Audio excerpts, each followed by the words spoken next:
You're listening to the Digital Deep Dive, where we tackle the newest trends, strategies, and pain points shaping growth across the digital landscape.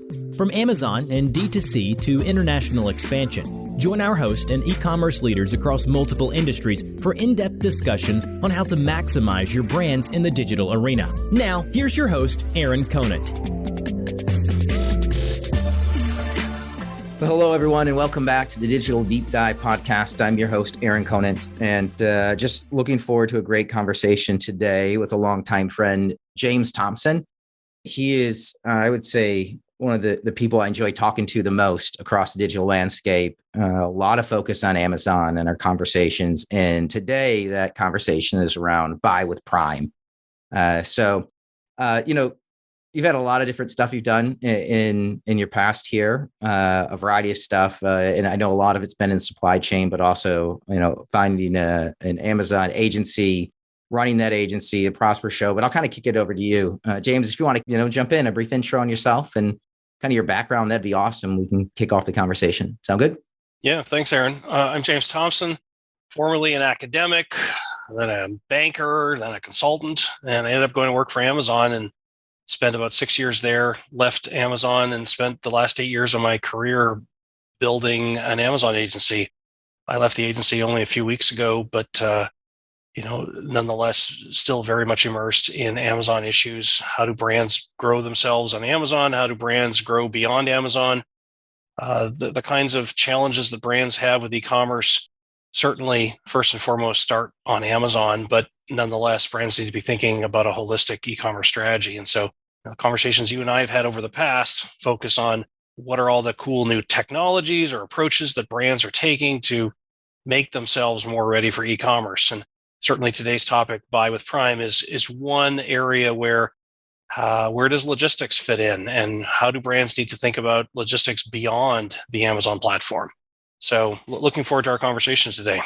Yeah, it's interesting because when it first came out, it was a lot of fanfare, right? But for only like 2 days. Buy with Prime, what does it mean? What does it mean? And then the conversation, I think in the media, what I've seen is kind of died off, but just, the conversations I have with, the 20 or 30 brands a week to stay on top of trends, people are still peppering it in there. And like, can you give us like the basics around buy with Prime? Yeah. And a lot of people are saying, hey, is this just like Amazon Pay on my direct to consumer site? But would love to hear, from you, like, what is buy with Prime? How would you explain it? So at its fundamental level, it is Amazon providing order fulfillment capabilities for companies not on Amazon. So, sellers may be selling outside of Amazon on channels like their own Shopify site. And Amazon is saying, why don't you let us do the order fulfillment? Because we know order fulfillment is complicated and may require you today to have to split inventory across different fulfillment networks. Well, let's say you are already an FBA seller, a third-party seller using FBA on Amazon. We can take some of that inventory and we can fulfill non-Amazon orders, such as your Shopify orders. So that's the core of the concept of let me help you resolve the challenges of doing order fulfillment for non-Amazon channels.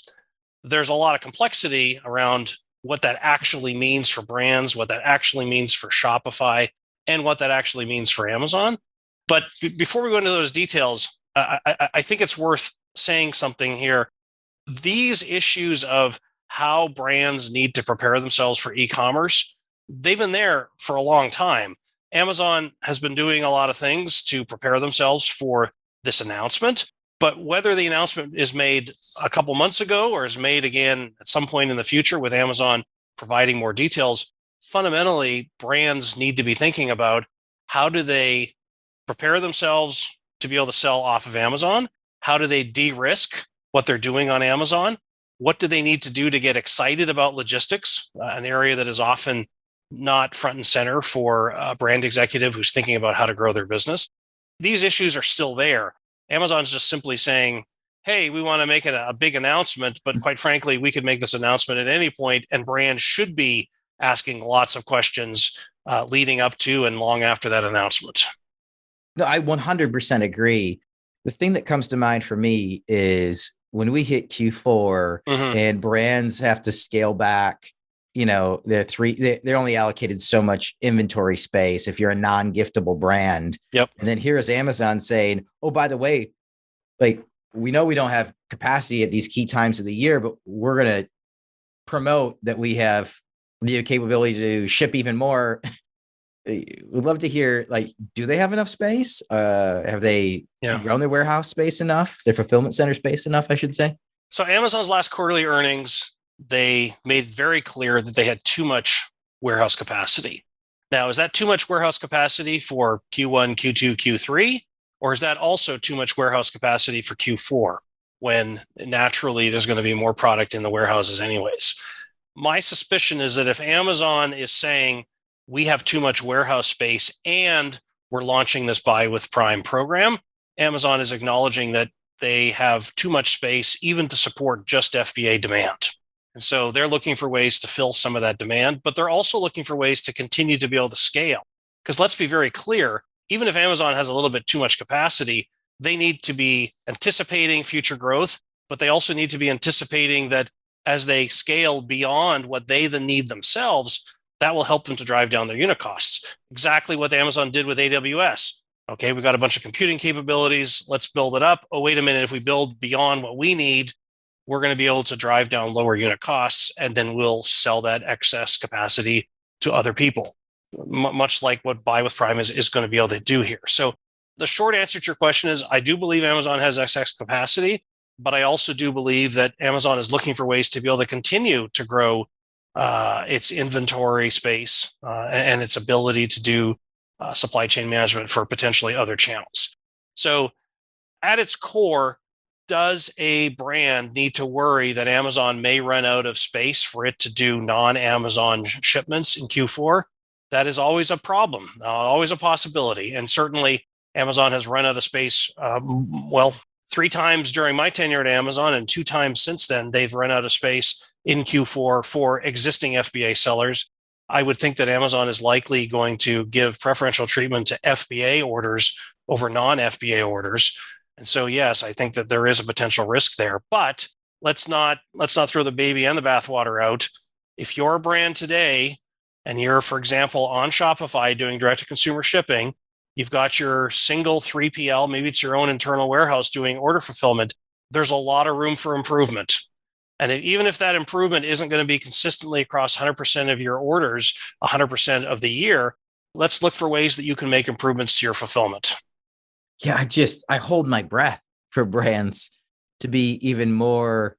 So this trend during the pandemic, right, was it hits. People don't have direct consumer. They've kind of relegated the e-com teams over to the corner and, oh, aren't you cute? You're doing some fun things. Oh, by the way, you're a rounding error on the P&L, but keep playing around in case we might need you. Oh my goodness, we need you. We need you now. They ramp up Amazon because easiest lever to pull. Yep. Now they're over-indexed on Amazon, and now there's a scramble to be less, over-indexed. How do we balance this out? I know Walmart's making a bunch of changes. Hopefully they get it figured out. People like what's going on with Target, even though a little bit more restrictive on product offerings, but to get more reliant on Amazon, like, it's a tough call, but I 100% agree.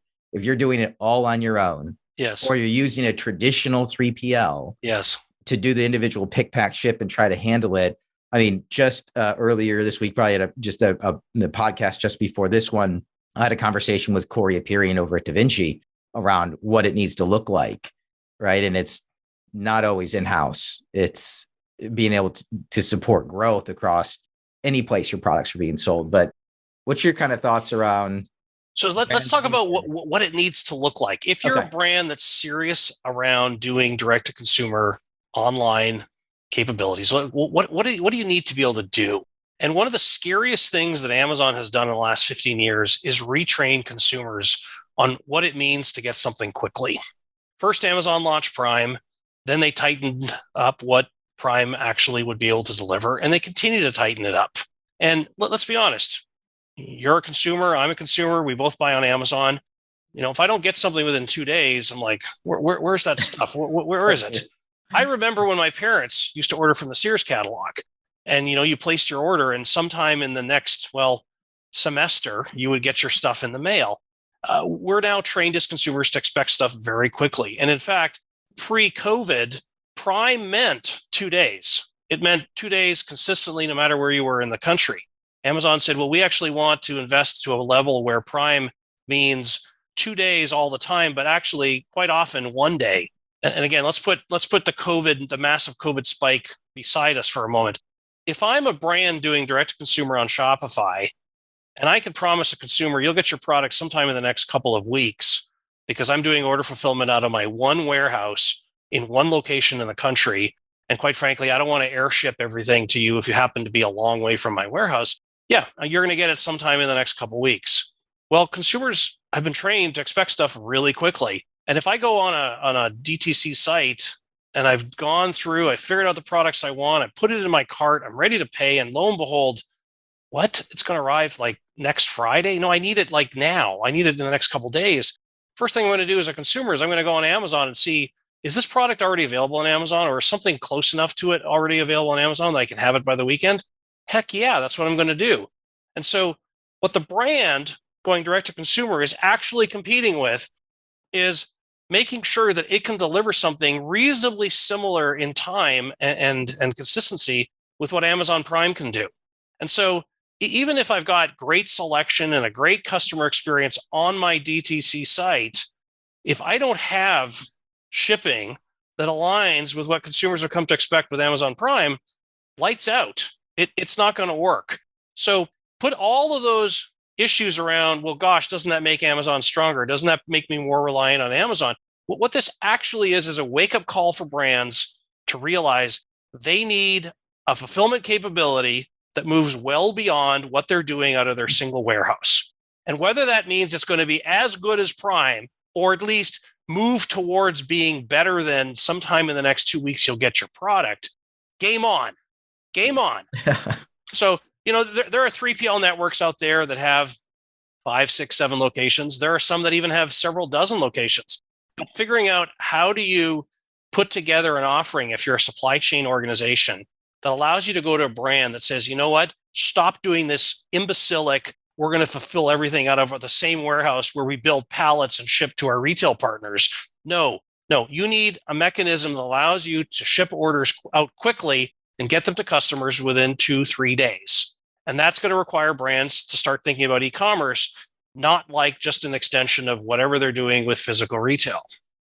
Yeah, I completely agree. I can just see, the Amazon right now, the buy with Prime is the easy lever to pull.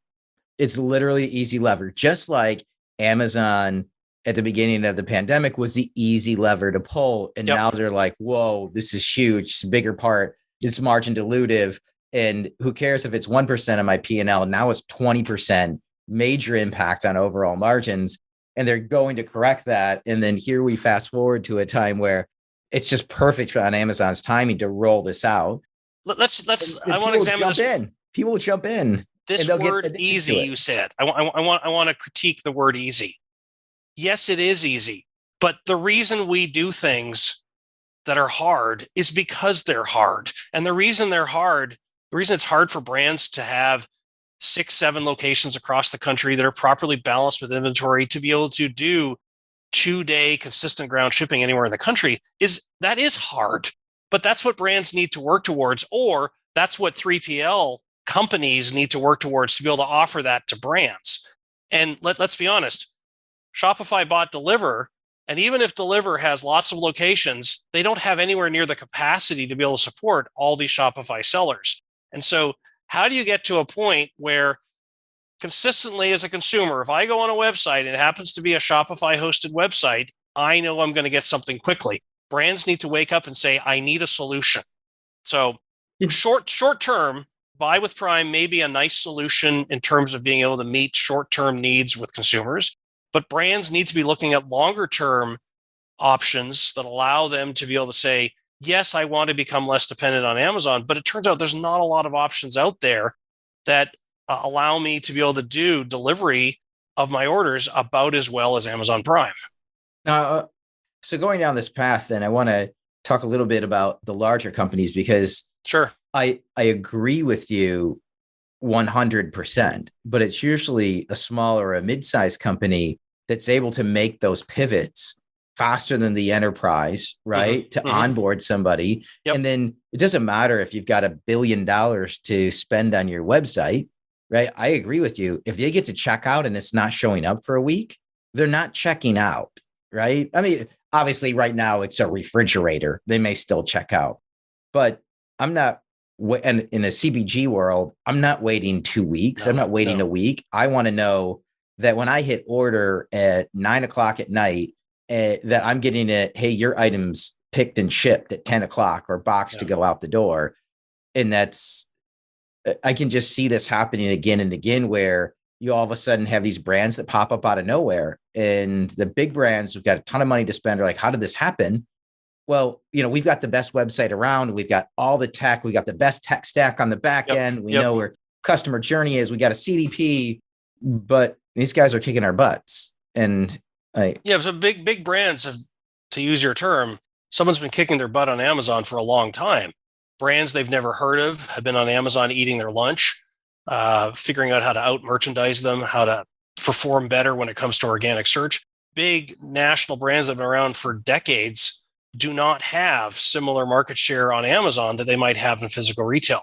And it's because they haven't yet learned how to play the Amazon game, or in this case, the e-commerce game. And the e-commerce game is get me lots of selection at a comparable price to what I would get in store and get it to me quickly. And if you can't do that, because lo and behold, guess what? The biggest brands, most of them also rely on a retailer or distributor network. And so they're not thinking, oh, my ultimate customer experience has got to be what the consumer expects. They're thinking, I've got a distributor who's really good at getting my product into all the big box retailers. That's great, but that's not going to cut it because of all these upstart brands that have figured out how to be really, really good e-commerce players. You're shaking your head because, I'm not telling you anything you don't already know. Yeah. It was when I was at Perigo, it was the Good Sense brand, right? We got to 8 number 1 bestsellers in multiple OTC categories. Yeah. With minimal spend on the paid media side, but paying attention to the details and, playing the Amazon game by the Amazon rules, and you can win. And it takes a different mindset. So the Amazon rules are becoming what consumers have come to expect as normal for e-commerce. If today more than 50% of all e-commerce search starts on Amazon, I have reason to believe that consumers expect the same kind of discovery and fast shipping of products that they get on Amazon, they're going to expect from any other site. Don't for a moment think that DTC sites that don't have the same kind of delivery and such aren't also going to grow. And congratulations, DTC brand, you grew at 20% year over year. But there will come a point where if you can't perform at a level comparable to what consumers are willing to do with a no-name brand they've never heard of on Amazon, getting shipped to them quickly, you've got a world of pain if you're a large brand that isn't saying, even if e-commerce is a small part of our total P&L, we need to learn how to play that game well, because that's where the puck is going. We need to figure out how to play that game. And congratulations as a brand for deciding to go direct to consumer. Often the biggest brands are not the first to go direct to consumer, but once they make that decision, they must play the game as effectively as possible. And to play it effectively must include fast logistics of orders, fast fulfillment of products. And so there's a big opportunity here for other 3PL networks to say, well, we don't necessarily provide stuff at exactly the same performance level as Amazon Prime, but we do have multiple nodes across the country. We've got software to distribute inventory and help you take advantage of fast delivery all over the place. Okay, great. Game on. Let's get that built out. And, let's make that functionality available to Shopify sellers so that they can eventually move away from Buy with Prime and be in a position that they can offer these other alternatives. But here's the challenge. For brands that do decide to engage with Buy with Prime on their Shopify sites, where does Shopify make a lot of its money today? It makes it through the payment process. And it turns out if you want to put Buy with Prime on your Shopify site, you must also put Amazon Pay on your site. It doesn't have to be the sole payment processing tool, but you must make it also available. back when I was in Amazon, there were efforts with Web Store, Checkout by Amazon, FBA. Amazon was trying to sell those three together to help sellers outside of Amazon create a positive experience. And it didn't work out quite the way Amazon had hoped. But the Checkout by Amazon, the getting consumers to go onto a non-Amazon site and use their Amazon credentials to make payment on that site, that the Amazon saw that there was success there. And to the extent that you're today buying on a Shopify site that you've never purchased from before, being able to use your Amazon credentials to make payment, you don't have to worry about how secure that website is or isn't, or whether or not the fact that you've never done business there is going to be a problem. So I think that's the real Trojan horse in this equation, is by having to put Amazon Pay on your website. That's where Shopify is going to feel the most pain, because that's directly going after their primary revenue model. In time, Shopify having blowing out Deliver's capability so that more and more Shopify stores can do faster delivery. I think that will happen. But how do you do that without having Amazon also putting its Amazon Pay on all these websites? Yeah, no, I agree. I want to pull another thread that you had mentioned a couple of times now, is this, the single location versus the multiple location, which Amazon, they own that, right? They've got so many locations that are out there. And there's others, but that's this idea of micro fulfillment as a whole, right? That the idea that, a lot of people are like, I want all my inventory in this one space. I don't want to have to monitor and see what's where. I think technology now has gotten to the point where you can accurately predict how much is moving. So it's easier to control the inventory, but also the cost to ship it at the end, I think, is often overlooked, right? When the unit analysis is done, they're taking how much it costs to ship an individual unit from that one location. Like, is that normally expected? Is that the shipping costs go down? Like, how do people make that calculation? So it's a whole lot cheaper to move products by the pallet between warehouses and then do 1 to 2 day ground shipping than it is to take a single unit and do air shipping to 60-70% of the country in order to get the same high speed delivery. So yes, you absolutely have to look at your unit economics. And when you end up having product distributed across 6 or 7 strategically located 3PLs, your total landed shipping cost for moving a product from let's say the main warehouse, distributing it to 5 or 6 locations, and then doing 1 to 2 ground shipping, a 1 to 2 day ground shipping to consumers, that cost is going to be a whole lot less than having to pay air shipping from the single location where you might otherwise be consolidating your inventory. What's interesting is then in that equation, you have to factor in, like, not what would the ground shipping be, but what would it cost to get that item, that package in 1 to 2 days? What would it cost? Because I think that's a lot of the calculations that are taking place right now are, it's $6 to ship it, but if we do it from one location, it's only $8. Well, one gets there in a week and a half and it's not getting ordered, and one gets there the next day. And the one that gets there the next day has a much higher repurchase likelihood than the one that took 2 weeks, and consumers say, you know what, I'm going to find a better alternative next time. Right. Especially on consumables. Lower damage rate. I mean, there's, multiple different ways that the economics work out. What does this look like holistically from a supply chain perspective? Right. So let's say I'm getting my product made overseas. It's coming into a major port. And today, if I'm a large brand, that product may be moving from the major port to 1 or 2 warehouse locations across the country, the East Coast and the West Coast location, or maybe even one central location. If you're looking at e-commerce and saying, I'm going to run my e-commerce business in a way that I create an excellent experience for consumers, not for wholesale customers, but for consumers, then I need to make sure that the 40-foot containers coming off the boat, that I move a few of those to locations across the country where they're there specifically to meet e-commerce needs. Problem is, if you don't have a lot of DTC business today, you're not going to sell a 40-foot container of a single SKU. And so the way that you pack that container overseas as you're preparing for it to get on the boat you're going to have to build those build those containers such that you can take 100 different SKUs, put it in a container, and know that that's going to one particular location. And you're going to need to do that 5 or 6 times so that when the 40-foot containers come off the boat, this container goes to this part of the country and this part of the country and this part of the country. And you've already got full distribution of the inventory as you need it for those local geographies. That's a very different way of thinking than just bring it all over here and we'll sort it in our warehouse and figure out how to rebuild pallets and get it out to wholesale consumers. But that's initially the easiest. I go back to that. That's what's happening today. Like most things where we need to make changes in our life, at some point there's a breaking point where you realize, I didn't want to have to make this change, but I need to make this change.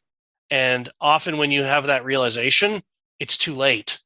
And for a lot of big brands that are not used to having a formal, sophisticated e-commerce strategy that includes this kind of distributed logistics, the point that often breaks the back is when they realize somebody exposes to them, hey, look how much share you don't have in e-commerce that's going to brands you've never heard of.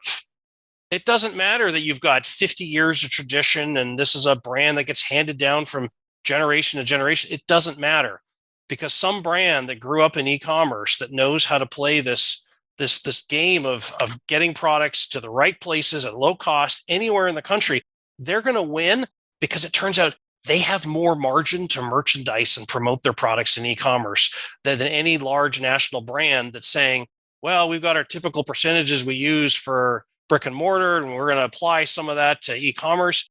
Yeah, you can do that, but you're just not going to have the share. No, I completely agree. It is, I don't know. It's interesting in just having, conversations on a daily basis. There will be a few people really quickly here that I think that start to figure it out.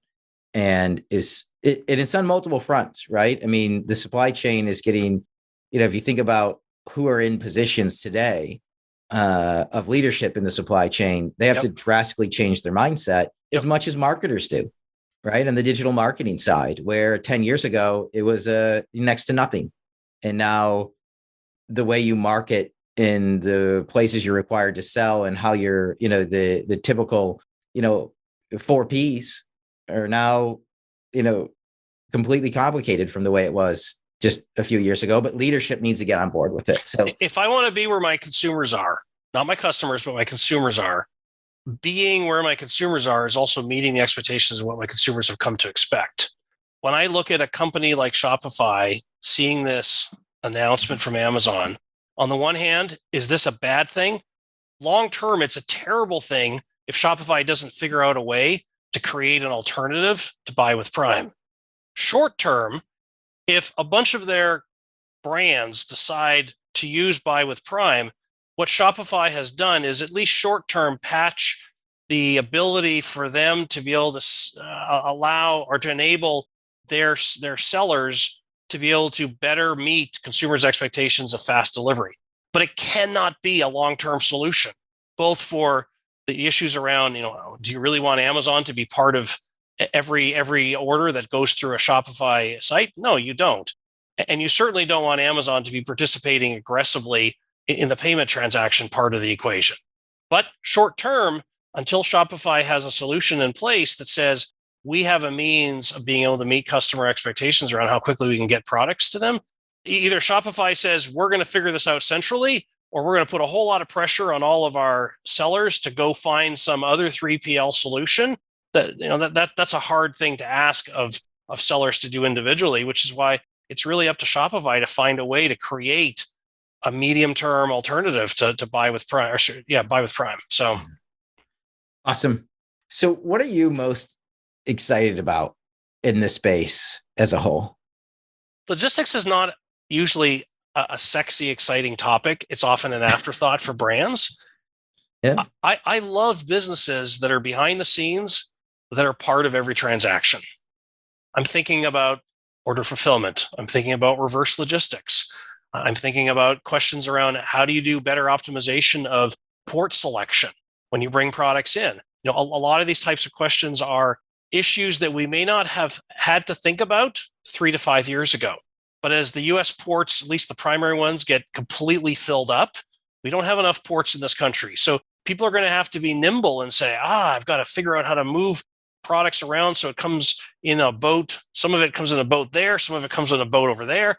I got to be able to move stuff in a distributed manner to lots of warehouses. I've got to be in a position where I can handle returns management in a much better way than most companies are today. Those are exciting problems to work on because, quite frankly, they're not sexy, they're not flashy, but if you figure it out, a brand can gain a huge advantage over its competitors who are sitting there going, yeah, we'll wait until something else comes along. But in the meantime, we'll suffer through these challenges. You got to stop suffering. You got to figure out how to solve these problems. And I'm fortunate to work with a number of young entrepreneurs who are working on these types of problems. And it's exciting because, again, these are afterthoughts compared to, let's build a sexy marketplace or let's go direct to consumer. Look, we have a beautiful website. That's all very nice and well, but that's a shell game where, things fall apart quickly if you don't have all this back end in place. And I love working on the back end stuff because it turns out it's awfully important and it's highly, highly scalable. No, I love it. The idea around, it used to be, well, you just get the product and you sell it in, it's on shelf and co-marketing and you can do your TV ad campaigns. Now, the first two questions that people need to ask, number one, do I have inventory? What products do I have to sell? The next one is, can I get it to the end consumer in 1 to 2 days? And that usually involves, where is my inventory related to consumers? And then after that, then you can go do all the sales and marketing. Before that, right? Number one, if you don't have inventory, you don't have anything to sell. Next thing is, if the end consumer is not going to buy it, no matter how great the direct-to-consumer site is, if they're going to opt out because of the shipping time, spend your paid media dollars on Amazon, which I think Buy with Prime was a great move by Amazon. And I love your commentary on it, which is, hey, you know what? A short term, yes, but do hard things. And the hard thing in this case is figure out what's your logistics, what is your drop shipping going to look like to the end consumer? How's your inventory going to look and where is it going to be at?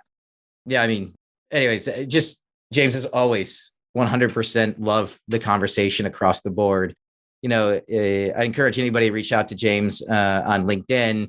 Add him to the network. He's just a great digital resource across the digital landscape as a whole. James, any last closing thoughts here before we wrap it up? I said it earlier, but we need to work on hard problems. And these are hard problems for brands. These are hard problems for marketplaces. It's easy to throw in the towel and say, well, Amazon's already figured it out, so we're going to have to bow down to Amazon.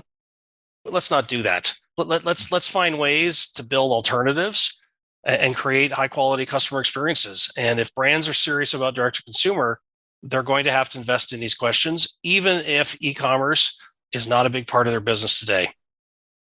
Awesome. Thanks, James. It's been a blast. Again, thanks everybody for dialing into the Digital Deep Dive. I'm your host, Aaron Conant. Look forward to continuing our digital journey together. Everybody take care, stay safe. See you on a future podcast.